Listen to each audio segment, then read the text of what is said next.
الفاعل ضمیر مستتر و تقدیرہ انا، اور یہ ہو جو ہے یہ اس کا مفعول بھی ہے، یعنی کہ پرنسپل اور ایک اور آدمی جسے میں نہیں جانتا کچھ دیر پہلے وہ لائبریری میں داخل ہوئے تھے۔ جز نمبر 4 ہے غاب الیوم بشیر و طالب آخر۔ اب دیکھیں یہ بھی ایک جملہ فعلیہ ہے۔ غابہ کیا ہے؟ یہ فعل ماضی ہے، اور غابہ کے بعد دیکھیں بشیرن جو ہے نا یہ ایک مرفوع اسم آیا ہے، اس لیے ہم یہ کہیں گے کہ یہ بشیرن اس کا فاعل ہے، اور الیومہ یہ ظرف و زمان ہے، اور یہ وا حرف و عطف ہے، اور طالبن معطوف علی بشیرن ہے، اور آخرو جو ہے نا یہ طالبن کی نعت ہے، یعنی کہ آج بشیر اور ایک اور طالب علم غائب تھے یا غیر حاضر تھے۔ جز نمبر 5 ہے رأیت فی المطار مدرسنا و مدرسا آخر۔ اب یہاں پر رأی جو ہے یہ فعل ماضی ہے، تو اس کا فاعل ہے، فی المطار جار مجرور ہے، اور مدرسہ یہ اس کا مفعول بھی ہے، وہو مضاف، اور نہ اس کا مضاف الیہ ہے، و حرف عطف ہے، اور مدرسن معطوف علی مدرسہ ہے، اور پھر آخرہ مدرسن کی نعت ہے،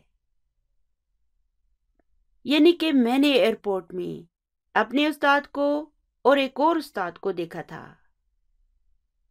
چلیے آگے چلتے ہیں۔ چلیے اب اس سوال کے دوسرے حصے پر آ جاتے ہیں۔ پہلے حصے میں ہم نے آخرو کو جملوں میں استعمال کرنے کا طریقہ سیکھا تھا، اور دوسرے حصے میں ہم اخرى کو جملوں میں استعمال کریں گے، اور ان دونوں میں فرق کیا ہے؟ آخرو جو ہے یہ مذکر کے لیے آتا ہے، اور اخرى مؤنث کے لیے۔ تو جز نمبر 1 ہے سأحفظ اليوم سورة الرحمن و سورة اخرى۔ تو اب یہاں پر دیکھیں سا حرف و عطف ہے، احفظو فعل مضارع مرفوع بالضمہ ہے، الیوم ظرف ہے، اور سورۃ اس کا مفعول بھی ہے، وہو مضاف، اور الرحمن اس کا مضاف الیہ ہے۔ پھر وا کیا ہے؟ یہ حرف و عطف ہے، اور سورتن یہ معطوف علی اس پہلے والے سورتہ کے ہے، اور اخرى جو ہے یہ اس سورتن کی نعت ہے، یعنی کہ میں آج سورہ رحمان کو اور ایک دوسری سورت کو حفظ کروں گا۔ تو جز نمبر 2 ہے عندی ساعۃ جمیلۃ۔ یہ آسان سا جملہ ہے، اسے انشاءاللہ تعالیٰ آپ خود انالائز کر سکتے ہیں۔ وَسَيَشْتَرِي لِي عَمِّي سَاعَةً أُخْرَى۔ اب یہاں پہ دیکھیں ساعتن کے لیے اخرى آیا ہے۔ اب یہاں پر سا حرف استقبال ہے، یشتری فعل مضارع ہے، لی جار مجرور ہے، اور امی میں جو امو ہے وہ اس کا فاعل ہے، وہ مضاف، اور یا متکلم اس کا مضاف الیہ ہے، اور یہ ساعتن جو ہے نا یہ مفعول بھی ہے۔ پھر یہ اخرى جو ہے یہ اس ساعتن کی نعت ہے، یعنی کہ میرے پاس ایک خوبصورت گھڑی ہے اور میرے چچا میرے لیے ایک دوسری گھڑی خریدیں گے۔ جز نمبر 3 ہے غابت امسی حفصۃ و طالبۃ اخرى۔ اب یہاں پر دیکھیں غابہ فعل ماضی ہے، تا تانیسی ہے، اور امسی کیا ہے؟ یہ ایک ظرف ہے، اور حفصۃ فاعل ہے۔ اب غابہ ایک ایسا فعل ہے نا کہ اسے مفعول بھی کی ضرورت نہیں ہوتی، اسے دیکھیں اس میں مفعول بھی موجود نہیں ہے، اور پھر طالبۃن جو ہے یہ معطوف علی حفصۃ ہے، اور اخرى طالبۃن کی نعت ہے، ٹھیک ہے؟ یعنی کہ کل حفصہ اور ایک دوسری طالبہ غائب تھیں، غیر حاضر تھیں۔ جز نمبر 4 ہے ہاتی تفاحۃ اخرى یا امی۔ اب یہاں پر دیکھیں کہ ہاتی جو ہے نا یہ فعل امر ہے، اور یہ یا جو ہے نا یہ اس کا فاعل ہے، تفاحتن یہ اس کا مفعول بھی ہے، اور اخرى اس تفاحتن کی نعت ہے، یعنی کہ اے میری امی مجھے ایک اور سیب دیں۔ جز نمبر 5 ہے رأیت فی المکتبی لیلہ و طالبتن اخرى۔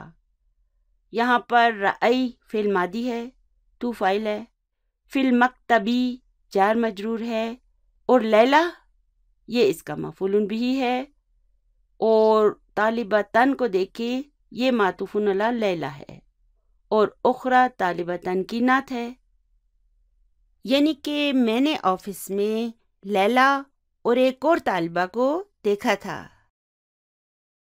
چلیے آگے چلتے ہیں۔ سوال نمبر 11 ہے اکمل الجمل الآتیہ بوضع آخر او اخرى فی الفراغ، یعنی کہ ہم نے ان بلینکس میں آخرو اور اخرى کو لکھنا ہے۔ آخرو مذکر کے لیے آتا ہے اور اخرى مؤنث کے لیے۔ دیکھیں میں نے آپ کو بتایا تھا کہ یہ آخرو جو ہے نا یہ ممنوع من الصرف ہوتا ہے، یعنی کہ جب یہ مرفوع ہوگا تو آخرو ہوگا، جب منصوب ہوگا تو آخرہ ہوگا، اور جب مجرور ہوگا نا تب بھی یہ آخرہ ہی ہوگا کیونکہ یہ ممنوع من الصرف ہے۔ اگرچہ اخرى بھی ممنوع من الصرف ہے، لیکن اس کے آخر میں دیکھیں یہ الف مکسورہ ہے، اس کی وجہ سے اس پر کوئی اعراب نہیں لگائے جاتے۔ یہی وجہ ہے کہ جب یہ مرفوع ہوگی تب بھی اخرى ہوگی، اور منصوب یا مجرور ہونے کی صورت میں بھی یہ اخرى ہی رہے گی، ٹھیک ہے نا، اس کے اعراب تبدیل نہیں ہو سکتے۔ تو چلیے ان باتوں کو اپنے ذہن میں رکھتے ہوئے اب ان بلینکس کو فل کرتے ہیں۔ جز نمبر 1 ہے درست اللغۃ الترکیۃ و لغتاً، کیا لکھوں یہاں؟ جی ہاں اخرى۔ دیکھیں لغتاً کے آخر میں گولتا آئی ہے نا، یعنی کہ یہ مؤنث ہے، اس لیے ہم یہاں پر لکھیں گے اخرى۔ آخرو مذکر کے لیے آتا ہے اور اخرى مؤنث کے لیے، یعنی کہ میں نے ترکی زبان اور ایک دوسری زبان پڑھی ہے۔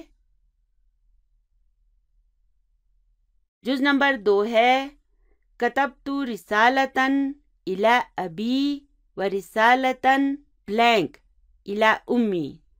اب دیکھیں اس بلینک میں ہم کیا لکھیں؟ دیکھیں رسالتاً کے آخر میں کیا ہے؟ گولتا، اس لیے ہم یہاں پر فٹافٹ لکھ دیں گے اخرى، ٹھیک ہے نا۔ اخرى میں مسئلہ نہیں ہے، یہ مرفوع منصوب یا مجرور ہونا ہر صورت میں اخرى ہی رہتی ہے، اس لیے ہم یہاں پر لکھیں گے اخرى، یعنی کہ میں نے ایک خط اپنے ابو کی طرف اور ایک اور خط اپنی امی کی طرف لکھا تھا۔ جز نمبر 3 ہے سأل المدرس خالداً و طالباً بلینک، کیا لکھوں یہاں پر؟ دیکھیں طالباً کیا ہے؟ مذکر ہے اور منصوب ہے نا، اس لیے ہم یہاں پر لکھیں گے آخرہ، یعنی کہ استاد نے خالد سے اور ایک اور طالب علم سے سوال کیا۔ جز نمبر 4 ہے خرجت الآن سیارۃ المدیر و سیارۃ، کیا لکھوں؟ اخرى۔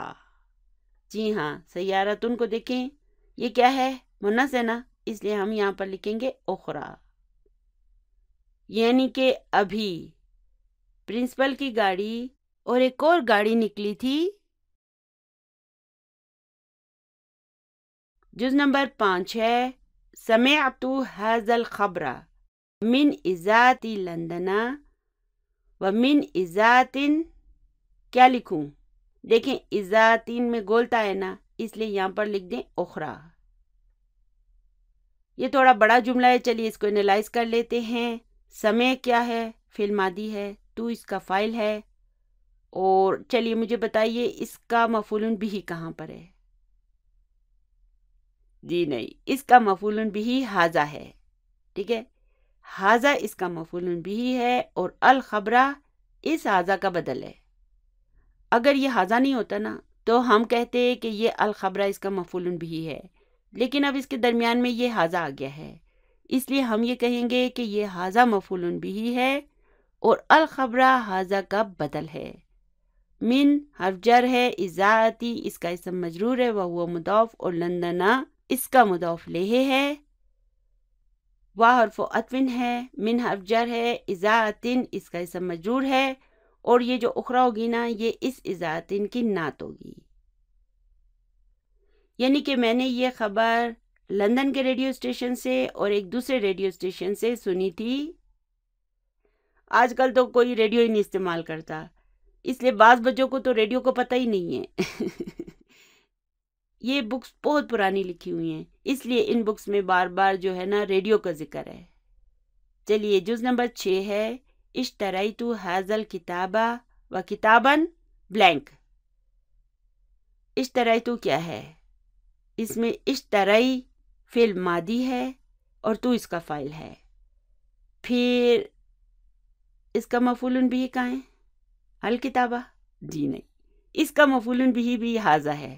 ٹھیک ہے نا، ہم کہیں گے کہ ھذا اس کا مفعول بھی ہے اور الکتابہ ھذا کا بدل ہے. ٹھیک ہے نا، ھذا چونکہ مفعول بھی کے طور پر آیا ہے اور مفعول بھی منصوب ہوتا ہے، اس لیے پھر اس کا بدل بھی منصوب ہوگا. یہاں پر بھی یہ ھذا مفعول بھی ہے نا، اس لیے یہ اس کا بدل بھی منصوب ہے. ٹھیک ہے نا. پھر یہ واہ حرف عطف ہے اور کتاباً معطوف علی الکتابہ ہے. اور پھر اس کے لیے ہم اس بلینک میں کیا لکھیں گے؟ کتاباً کو دیکھیں، یہ منصوب ہے اور مذکر ہے، اس لیے ہم یہاں پر لکھیں گے آخرا. یعنی کہ میں نے یہ کتاب اور ایک دوسری کتاب خریدی تھی. جز نمبر 7 ہے ضرب اولئک الرجال بلالا و طالبا بلینک. تو اب یہاں پہ دیکھیں ضربہ فعل ماضی ہے اور اس کا فاعل کہاں ہے؟ جی ہاں، اولئک. اولئک اس کا فاعل ہے اور الرجال اس اولئک کا بدل ہے. اور بلالن جو ہے نا یہ اس کا مفعول بھی ہے. واہ حرف عطف ہے اور طالباً معطوف علی بلالن ہے. اور پھر یہاں پر ہم جو آخرہ لکھیں گے وہ اس طالباً کی نعت ہوگی. یعنی کہ ان آدمیوں نے بلال کو اور ایک دوسرے طالب علم کو مارا. جز نمبر 8 ہے رأیت خدیجۃ و طالبۃ اخرى. طالبتاً کو دیکھیں مؤنث ہے نا، اس لیے یہاں پر ہم لکھ دیں گے اخرى.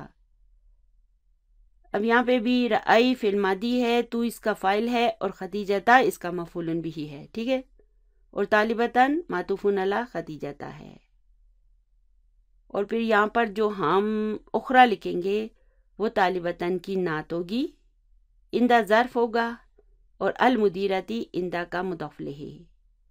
یعنی کہ میں نے خدیجہ کو اور ایک دوسری طالبہ کو پرنسپل صاحبہ کے پاس دیکھا تھا. جز نمبر 9 ہے خرج من المسجد الآن الامام ورجل بلینک. کیا لکھیں؟ رجل آ گیا ہے، آخرو. جی ہاں، رجل کو دیکھیں مذکر مرفوع ہے، اس لیے ہم یہاں پر لکھیں گے آخرو. یعنی کہ مسجد سے ابھی امام اور ایک دوسرا آدمی نکلا تھا. جز نمبر 10 ہے غسلت اختی القمیص الاخضر و قمیصا. کیا لکھیں؟ دیکھیں قمیصاً کیا ہے؟ یہ مذکر ہے اور منصوب ہے، اس لیے ہم یہاں پر لکھیں گے آخرہ، اور یہ آخرہ اس قمیصاً کی نعت ہوگی. اب یہاں پر غسلہ فعل ماضی ہوگا، تا تانیسی ہے. اس اختی میں جو اختو ہے وہ فاعل ہے، وہ مضاف، اور یا متکلم اس کا مضاف الیہ ہوگا، اور القمیصہ یہ اس کا مفعول بھی ہوگا، اور الاخضر القمیصہ کی نعت. پھر واہ حرف عطف ہوگا اور قمیصاً معطوف علی القمیصہ ہوگا، اور آخرہ اس قمیصاً کی نعت ہوگا. یعنی کہ میری بہن نے سبز قمیض اور ایک دوسری قمیض دھوئی. چلیے اب سوال نمبر 12 پر آ جاتے ہیں. سوال نمبر 12 ہے تأمل الامثلۃ ثم اکمل الجمل الآتیۃ بوضع ذو او ذا فی الفراغی، یعنی کہ پہلے ہم نے مثالوں پر غور کرنا ہے اور پھر زو یا زا کو بلینکس میں لکھ کر جملوں کو مکمل کرنا ہے۔ دیکھیں زو کے معنی کیا ہوتے ہیں؟ زو کے معنی اردو میں ہم کہیں گے والا۔ ہم کہتے ہیں نا داڑھی والا، اینک والا، تو یہ والا جو ہے نا یہ زو ہوتا ہے۔ پھر آگے جا کر ہم اس کے مؤنث کو بھی پڑھیں گے، اس کی جمع کو بھی پڑھیں گے، مزید اس کے بارے میں پڑھیں گے، ٹھیک ہے؟ فی الحال آپ اتنا یاد رکھیں کہ یہ جو زو اور زا ہے نا اس کے معنی ہوں گے والا۔ اور انگلش میں اس کے معنی کیسے ہوں گے؟ انگلش میں ہم اس کی ٹرانسلیشن ود سے کریں گے۔ I saw a boy with beautiful glasses. There was a man with white beard. تو انگلش میں اس کے معنی ہوں گے ود۔ تو پہلی مثال ہے عندی دفتر ذو ورق مسطر۔ تو یہ کون سا جملہ ہے؟ جی ہاں، جملہ اسمیہ ہے۔ اس میں عندہ ظرف شبہ جملہ خبر مقدم ہے اور یا متکلم اس کا مضاف الیہ ہے، اور دفترن یہ اس کا مبتدا مؤخر ہے۔ تو یہاں پر یہ زو جو ہے یہ دفترن کی نعت ہے، وہو مضاف اور ورقین مضاف الیہ۔ پھر یہ مسطرین جو ہے نا یہ اس ورقین کی نعت ہے، یعنی کہ میرے پاس ایک لائنوں والی کاپی ہے۔ ھذا مصحف ذو حرف کبیر۔ تو اب یہاں پر ھذا کیا ہے؟ مبتدا ہے، اور مصحفن یہ اس کی خبر ہے، اور پھر ذو جو ہے نا یہ اس مصحفن کی نعت ہے، وہو مضاف، اور حرفن اس کا مضاف الیہ ہے، اور کبیرن اس حرفن کی نعت ہے، یعنی کہ یہ ایک بڑے حروف والا مصحف ہے۔ اشتریت دفترا ذا ورق مسطر، یعنی کہ میں نے ایک لائنوں والی کاپی خریدی۔ اب یہاں پہ دیکھیں کہ اشتری فعل ماضی ہے، تو اس کا فاعل ہے، اور دفترن جو ہے نا یہ اس کا مفعول بھی ہے، اور یہاں پر یہ ذا جو ہے نا چونکہ یہ دفترن کی نعت ہے اس لیے دیکھیں یہ بھی منصوب ہے، اور منصوب ہونے کی صورت میں اس کے آخر کا یہ جو واو تھا نا یہ الف میں تبدیل ہو جاتا ہے، تو یہ ذا بن جاتا ہے۔ تو یہ ذا جو ہے یہ اس دفترن کی نعت ہے، وہو مضاف، اور ورقن اس کا مضاف الیہ ہے، اور پھر مسطرین جو ہے اس ورقن کی نعت ہے، یعنی کہ میں نے ایک لائنوں والی کاپی خریدی۔ آگے ہے اریدو مصحفا ذا حرف کبیر۔ یہاں پر اریدو کیا ہے؟ فعل مضارع مرفوع بالضمہ ہے، اور اس کا فاعل الفاعل ضمیر مستتر وتقدیرہ انا، اور مصحفن پھر کیا ہے؟ یہ اس کا مفعول بھی ہے۔ اب یہ دیکھیں نا مصحفن کیا ہے؟ یہ منصوب ہے، اس لیے اس کی جو نعت ہے ذا یہ بھی منصوب ہے۔ اب یہاں پہ اوپر دیکھیں مصحفن جو تھا مرفوع تھا، تو اس کی نعت بھی مرفوع تھی، اور مرفوع ہونے کی صورت میں یہ ذو جو ہوتا ہے اس کے آخر میں واو آتا ہے، اور یہاں پر یہ مصحفن منصوب ہے، اور اس کی نعت جو ہے نا یہ بھی منصوب ہے، یہی وجہ ہے کہ یہ ذو سے ذا میں تبدیل ہو گئی ہے، ٹھیک ہے نا؟ منصوب ہونے پر اس کے آخر میں یہ الف آئے گا، اور یہ مضاف بھی ہے، اور حرفن اس کا مضاف الیہ ہے، اور کبیرین یہاں پر بھی حرفن کی نعت ہے، یعنی کہ مجھے ایک بڑے حروف والا مصحف چاہیے۔ جز نمبر 1 ہے عندی دفتر بلینک غلاف جمیل۔ تو اب یہاں پر کیا لکھوں؟ زو یا ذا؟ دیکھیں دفترن کیا ہے؟ مرفوع ہے نا، اس لیے ہم یہاں پر زو لکھیں گے۔ تو غلافن کا کیا مطلب ہے؟ کور۔ اردو میں بھی ہم غلاف کا لفظ استعمال کرتے ہیں نا، ہم کہتے ہیں یہ تکیے کا غلاف ہے۔ تو غلاف جو ہے نا وہ عربی زبان میں بھی کور کو کہتے ہیں،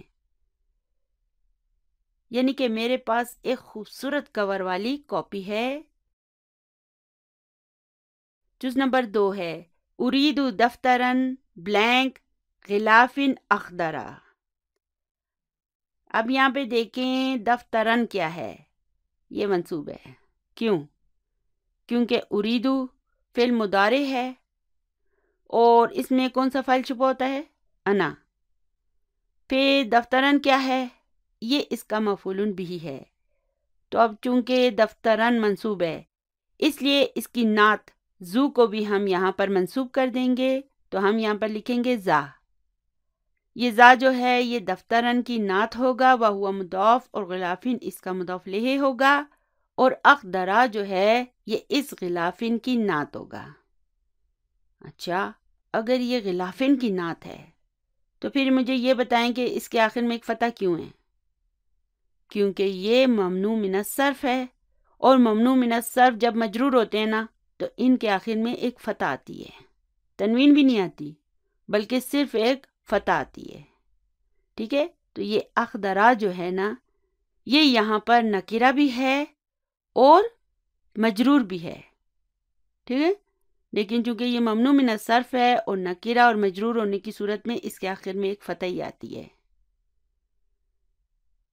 چلیے اب آگے چلتے ہیں۔ جز نمبر 3 ہے رأیت مع المدیر رجلا بلینک لحیۃ بیضاء۔ اب رجلن کو ہم صرف دیکھیں گے، یہ کیا ہے؟ منصوب ہے نا، اس لیے ہم یہاں پر زا لکھیں گے۔ تو اس کو انالائز ہم کیسے کریں گے؟ ہم کہیں گے رأی فعل ہے، تو اس کا فاعل ہے، ما کیا ہے؟ ظرف ہے، المدیری اس کا مضاف الیہ ہے، اور رجلن جو ہے نا یہ اس کا مفعول بھی ہے۔ پھر یہاں پر جو ہم زا لکھیں گے وہ اس رجلن کی نعت ہوگی، وہو مضاف، اور لحیۃ اس کا مضاف الیہ ہوگا، اور بیضاء یہ پھر اس لحیۃ کی نعت ہوگا۔ لیکن یہ رنگ ہے نا، رنگ سارے جو ہے نا وہ ممنوع من الصرف ہوتے ہیں۔ اچھا پہلے مجھے یہ بتائیں کہ یہ غلافن مؤنث ہے یا مذکر؟ مذکر ہے نا، اسی لیے جو اس کا رنگ ہے نا وہ بھی مذکر ہے۔ افلا کے وزن پر آتا ہے نا، اخضرا۔ اور یہاں پہ دیکھیں یہ لحیۃ کیا ہے؟ مؤنث ہے، اس لیے اس کا رنگ بھی مؤنث ہو گیا ہے، بیضاء۔ فعلاء کے وزن پہ ہے نا، بیضاء۔ اب یہاں پہ یہ بیضاء جو ہے نا یہ نکرہ بھی ہے اور مجرور بھی ہے، لیکن چونکہ یہ ممنوع من الصرف ہے اس لیے اس کے آخر میں صرف ایک فتح آتی ہے، یعنی کہ یہ مجرور بالفتح ہوتا ہے۔ ٹھیک ہے، یعنی کہ میں نے پرنسپل کے ساتھ ایک سفید داڑھی والے آدمی کو دیکھا تھا۔ چلیے آگے چلتے ہیں۔ جز نمبر 4 ہے این الطالب الجدید۔ ہم یہاں پر کیا لکھیں گے؟ زو۔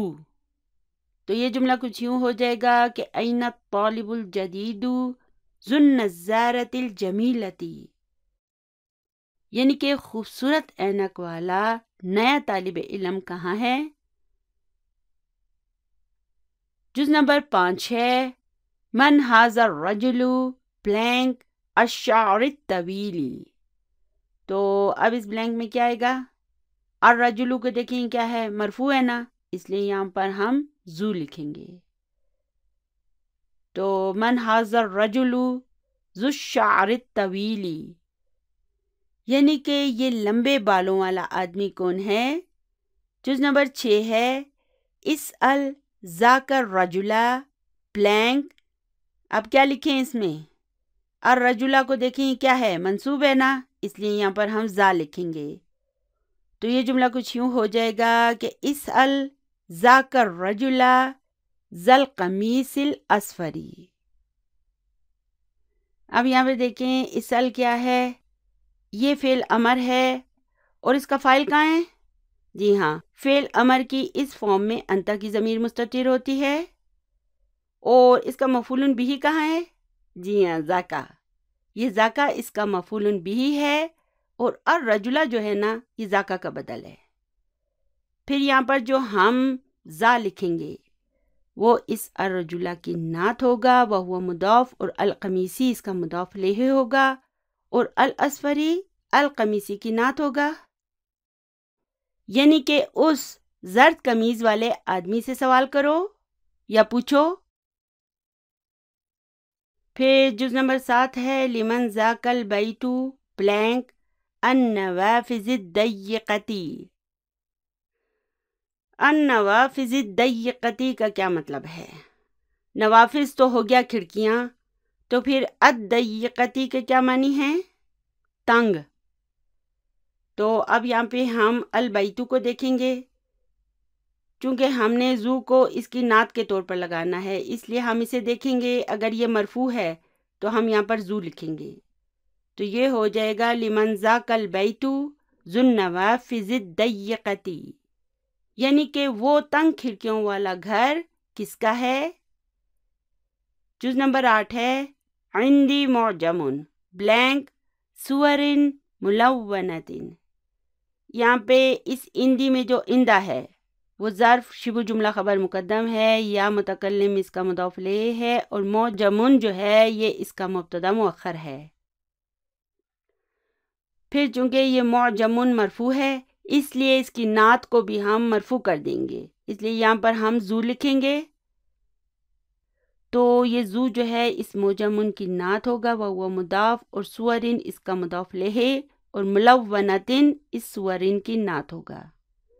تو یہ جملہ کچھ یوں ہو جائے گا عندی معجمن ذو سور ملونۃ، یعنی کہ میرے پاس ایک رنگین تصویروں والی لغت ہے. سورن کا مطلب ہوگا تصویروں، اور ملونۃ رنگین. لون رنگ کو کہتے ہیں نا، اور ملونہ رنگین کو کہتے ہیں. جز نمبر 9 ہے اشتریت معجما بلینک سور ملونۃ. اب یہاں پہ دیکھیں جملہ وہی ہے، لیکن اوپر دیکھیں یہ جملہ اسمیہ تھا اور یہ جملہ فعلیہ ہے.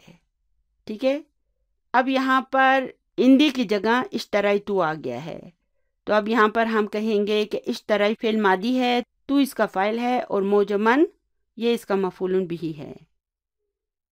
اور چونکہ مفعول بہ منصوب ہوتا ہے اس لیے اس کی نعت بھی منصوب ہوگی، اور یہاں پر ہم ذا لکھ دیں گے. تو یہ ذا جو ہے یہ اس کی نعت ہوگی، وہو مضاف، اور سورن اس کا مضاف الیہ، اور ملونتن سورن کی نعت. اچھا یہاں پہ دیکھیں کہ یہ سورن جو ہے یہ مذکر ہے نا، اس کے آخر میں گولتا نہیں ہے. تو پھر یہ ملونتن مؤنث کیوں ہے؟ کیونکہ کل جمع مؤنث، تو اس کے معنی ہوں گے میں نے ایک رنگین تصویروں والی لغت خریدی تھی. چلیے آگے چلتے ہیں. جز نمبر 10 ہے فی قریتنا مسجد بلینک منارت واحدۃ. تو اب یہاں پہ دیکھیں کہ مسجد کیا ہے؟ مرفوع ہے، اس لیے ہم یہاں پر کیا لکھیں گے؟ زو. تو یہ ہو جائے گا فی قریتنا مسجد ذو منارت واحدۃ، یعنی کہ ہمارے علاقے میں ایک مینار والی مسجد ہے. پھر ہے رأیت مسجدن، اب کیا لکھوں؟ ذا منارت واحدۃ. اب اوپر دیکھیں مسجدن کے خاطر ہم نے زو لکھا تھا، اور یہاں پر مسجدن کے خاطر ہم ذا لکھیں گے. دیکھیں باقی یہ بھی جملہ سیم ہے. اس جملے میں فی قریتنا تھا اور یہاں پر اس کی جگہ پر رأیتو لکھ دیا گیا ہے. ٹھیک ہے، تو پھر باقی چینجز بھی آئیں گے جملے میں، کیونکہ یہاں پر یہ رأی فعل ماضی ہے، تو اس کا فاعل ہے، اور مسجدن اس کا مفعول بہ ہے. اسی وجہ سے مسجدن منصوب ہو گیا ہے، اور پھر اس کی نعت جو ہے وہ بھی منصوب ہو جائے گی. یہاں پر ہم نے زو لکھا تھا اور یہاں پر اب ہم ذا لکھیں گے، یعنی کہ میں نے ایک مینار والی مسجد دیکھی. اب یہاں پہ دیکھیں کہ مسجد عربی زبان میں مذکر ہے، لیکن یہ اردو میں مؤنث ہوتا ہے، اس لیے جب ہم اس کا ترجمہ کریں گے نا تو ہم کہیں گے والی، ایک مینار والی مسجد. ٹھیک ہے، اس کی وجہ یہ ہے کہ جب ہم ترجمہ کرتے ہیں تو جس زبان میں ہم ترجمہ کرتے ہیں نا پھر اسی کے گرامر کو بھی ہم استعمال کرتے ہیں. ہم یہ نہیں کہیں گے ایک مینار والا مسجد، ہم کہیں گے ایک مینار والی مسجد. ٹھیک ہے. چلیے اب سوال نمبر 13 پر آ جاتے ہیں۔ تأمل الامثلۃ الآتیۃ لی مع الموصولۃ، یعنی کہ مع الموصولہ کے لیے درج ذیل مثالوں پر غور کریں۔ تو پہلی مثال ہے ماذا تأکل یا علی، یعنی کہ اے علی تم کیا کھا رہے ہو؟ تو اس سوال کا علی کیا جواب دیتا ہے؟ آکلو ما تأکلو۔ تو چلیے اب مجھے بتائیے یہ آکلو کیا ہے؟ جی ہاں، فعل مضارع مرفوع بالضمہ، اور فاعل الفاعل ضمیر مستتر وتقدیرہ انا، اور یہ ما یہاں پر کیا ہے؟ یہ ما اسم الموصولہ ہے جو کہ یہاں پر مفعول بہ کے طور پر آیا ہے، اور تاکلو یہ ایک جملہ فعلیہ ہے جو ما کے لیے صلۃ الموصول کے طور پر آیا ہے۔ اور تاکلو کو ہم کیسے انالائز کریں گے؟ اسے بھی ہم کہیں گے کہ فعل مضارع مرفوع بالضمہ، الفاعل ضمیر مستتر وتقدیرہ انت۔ آکلو میں انا مستتر ہوگی اور تاکلو میں انتا، یعنی کہ میں وہی کھا رہا ہوں جو تم کھا رہے ہو۔ تو اب یہاں پر اس ما کے کیا معنی ہیں؟ ای یعنی الشیء الذی تاکلو، یعنی کہ ما تاکلو کے معنی ہیں الشیء الذی تاکلو، یعنی کہ جو چیز تم کھا رہے ہو۔ تو ہم جو چیز الشیء الذی لکھنے کی جگہ جملے میں ہم ما بھی لکھ سکتے ہیں۔ تو اب اس ما کی پریکٹس کے لیے ڈاکٹر عبدالرحیم صاحب نے یہاں پر مزید جملے بھی لکھے ہیں۔ جز نمبر 1 ہے ماذا تشرب یا ابا بکرن، یعنی کہ اے ابو بکر تم کیا پی رہے ہو؟ ابو بکر کیا جواب دیتا ہے؟ اشربو ما تشربو، یعنی کہ میں وہی پی رہا ہوں جو تم پی رہے ہو۔ تو اس کا مطلب کیا ہوا؟ یعنی کہ میں وہی چیز پی رہا ہوں جو تم پی رہے ہو۔ چلیے جز نمبر 2 ہے افہمو ما تقولو، یعنی کہ میں سمجھ رہا ہوں جو تم کہہ رہے ہو۔ پھر آگے جز نمبر 3 ہے سأشتری ما تریدو، یعنی کہ میں وہ خریدوں گا جو تمہیں چاہیے۔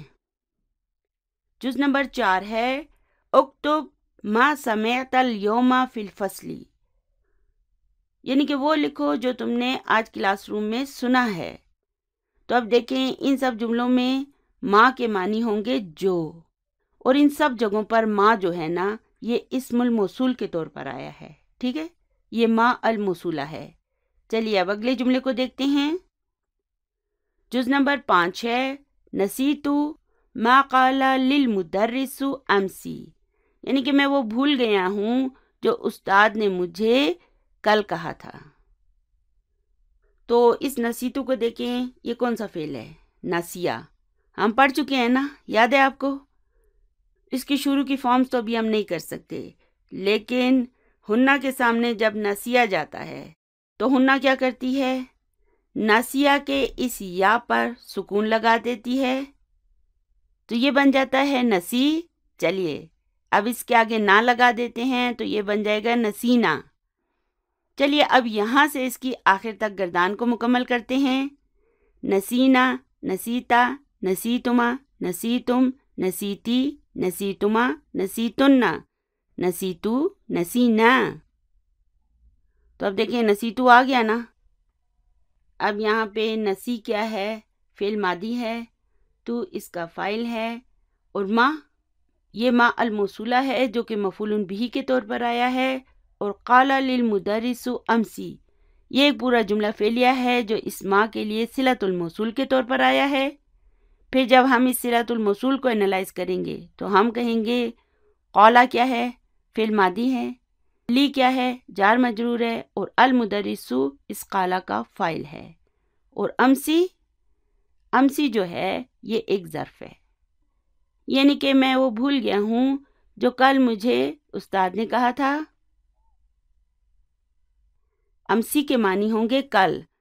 دیکھیں اردو میں یہ مسئلہ ہے کہ ہم یسٹرڈے کو بھی کل کہتے ہیں اور ٹمارو کو بھی کل کہتے ہیں، تو اس لیے آپ سمجھ لیں کہ امسی کے معنی ہوں گے یسٹرڈے، اور ٹمارو کو کیا کہیں گے؟ غدن۔ چلیے اب جز نمبر 6 ہے قال اللہ تعالی فی سورۃ الصف لما تقولون ما لا تفعلون، یعنی کہ اللہ تعالیٰ نے سورۃ صف میں فرمایا ہے کہ تم وہ کیوں کہتے ہو جو تم کرتے نہیں۔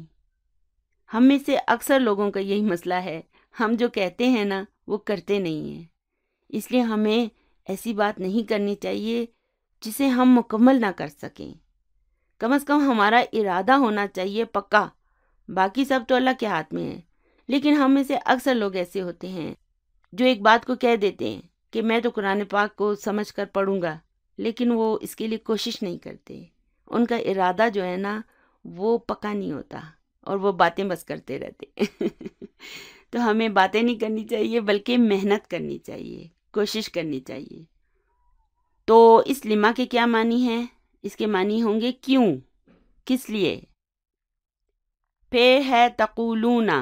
تقولون کیا ہے؟ فعل مضارع مرفوع بثبوت نون، الفاعل الواو۔ پھر ما جو ہے یہ یہاں پر مفعول بھی ہے، اور لا یہ کون سا لا ہے؟ یہ لا النافیہ ہے، ٹھیک ہے، حرف و نفی کے طور پر آیا ہے۔ یہ جو ہے نا یہ فعل مضارع پر اثر انداز نہیں ہوتا، اسے مجزوم نہیں کرتا۔ تو لا النافیہ ہے، اور تفعلون فعل مضارع مرفوع بثبوت نون، الفاعل الواو، یعنی کہ تم وہ کیوں کہتے ہو جو تم کرتے نہیں۔ جز نمبر 7 ہے وقال تعالی فی سورۃ الکافرون، یعنی کہ اللہ تعالیٰ نے سورہ کافرون میں فرمایا ہے قل یا ایھا الکافرون لا اعبد ما تعبدون۔ قل یا ایھا الکافرون، یعنی کہ کہہ دو اے کافرو، لا اعبد ما تعبدون، یعنی کہ میں نہیں عبادت کرتا جس کی تم عبادت کرتے ہو۔ تو اب یہاں پہ دیکھیں لا کیا ہے؟ یہ لا النافیہ ہے۔ لا النافیہ کی کیا خصوصیت ہوتی ہے؟ یہ فعل مضارع کو مجزوم نہیں کرتا، اس پر کوئی اثر نہیں ڈالتا۔ اور پھر ہم کہیں گے آبدو کیا ہے؟ فعل مضارع مرفوع بالضمہ، الفاعل ضمیر مستتر وتقدیرہ انا، اور ما یہ ما الموصولہ ہے جو یہاں پر مفعول بھی کے طور پر آیا ہے، اور تعبدون ایک جملہ فعلیہ ہے جو اس ما کے لیے صلۃ الموصول ہے۔ اور اس تعبدون کو ہم کیسے انالائز کریں گے؟ ہم کہیں گے فعل مضارع مرفوع بثبوت نون، الفاعل الواو، یعنی کہ کہہ دو اے کافرو، لا اعبد ما تعبدون، میں نہیں عبادت کرتا جس کی تم عبادت کرتے ہو۔ چلیے اب جز نمبر 8 ہے وقال تعالی فی سورۃ آل عمران، یعنی کہ اللہ تعالیٰ نے سورہ آل عمران میں فرمایا ہے سنکتب، ہم لکھ لیں گے، ما قالو، جو وہ کہتے ہیں۔ کتنی خطرناک بات ہے، لوگ نادانی میں اللہ کے بارے میں، نبی صلی اللہ علیہ وآلہ وسلم کے بارے میں کیا کیا باتیں اپنی طرف سے گڑھ لیتے ہیں، کیا کیا کچھ کہتے رہتے ہیں، لیکن وہ بھول جاتے ہیں کہ اللہ کے ہاں سب ریکارڈ لکھا جا رہا ہے۔ اس لیے ہمیں کوئی بھی بات کرنے سے پہلے یہ سوچ لینا چاہیے کہ اسے اللہ تعالیٰ لکھ رہا ہے۔ اللہ تعالیٰ آپ کو اور مجھے، ہم سب کو ہدایت دے، آمین ثم آمین۔ تو اس جملے میں سا کیا ہے؟ حرف استقبال ہے، اور نکتبو فعل مضارع مرفوع بالضمہ، الفاعل ضمیر مستتر وتقدیرہ نحن، اور ما کیا ہے؟ اسم الموصولہ مفعول بھی ہے، اور قالو یہ اس کا صلۃ الموصول ہے۔ قالو کیا ہے؟ قالو فعل ماضی ہے، اور یہ واو جو ہے یہ اس کا فاعل ہے، یعنی کہ ہم لکھیں گے جو وہ کہتے ہیں۔ سوال نمبر 14 ہے تأمل ما یلی، یعنی کہ درج ذیل پر غور کریں۔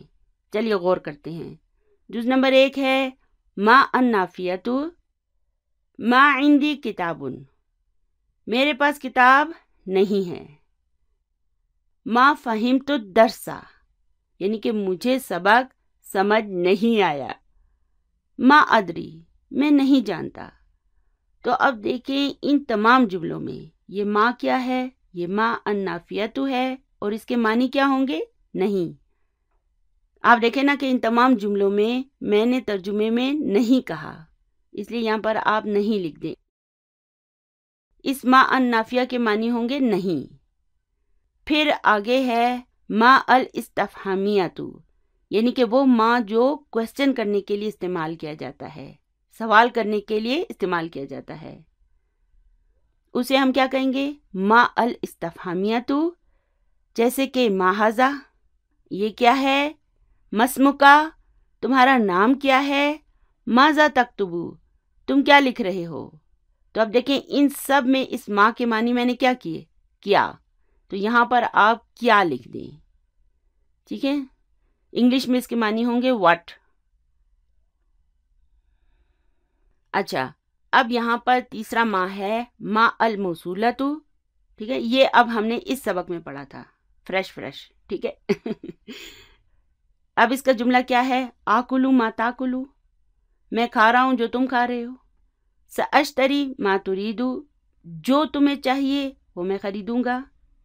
لما تقولون ما لا تفعلون، تم وہ کیوں کہتے ہو جو تم کرتے نہیں ہو۔ تو اب دیکھیں ان سب جملوں میں اس ما کے کیا معنی ہیں؟ جو۔ اس کے معنی جو بھی ہو سکتے ہیں، جسے بھی ہو سکتے ہیں۔ انگلش میں اس کے معنی واٹ ہوں گے۔ تو الحمدللہ ابھی ہم نے ما کی یہ 3 اقسام پڑھ لی ہیں، مزید بھی ہیں وہ آگے جا کے ہم پڑھیں گے۔ چلیے آگے چلتے ہیں۔ سوال نمبر 15 ہے تأمل ما یلی، یعنی کہ درج ذیل پر غور کریں۔ ما ارید شیئا، یعنی کہ مجھے کچھ نہیں چاہیے۔ ما اکلت شیئا، میں نے کچھ نہیں کھایا، بہت بھوک لگی ہے۔ آگے ہے ما رأیت شیئا، میں نے کچھ نہیں دیکھا۔ ما فہمت شیئا، مجھے کچھ سمجھ نہیں آیا۔ استاد بیچارہ پڑھا رہا ہے لیکن شاگرد کہتا ہے مجھے کچھ سمجھ نہیں آیا۔ پتہ نہیں میں بھی جو پڑھاتی ہوں آپ لوگوں کو سمجھ آتا ہے کہ نہیں آتا۔ بس اللہ تعالیٰ میرے لیے بھی آسانی فرمائے اور آپ کے لیے بھی۔ چلیے اب آگے ہے نقول القرآن کتاب اللہ، یعنی کہ ہم کہتے ہیں کہ قرآن اللہ کی کتاب ہے۔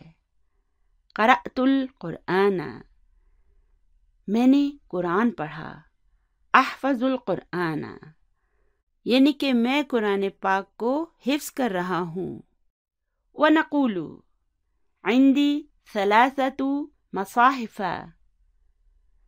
مصاحف مصحف کی جمع ہے۔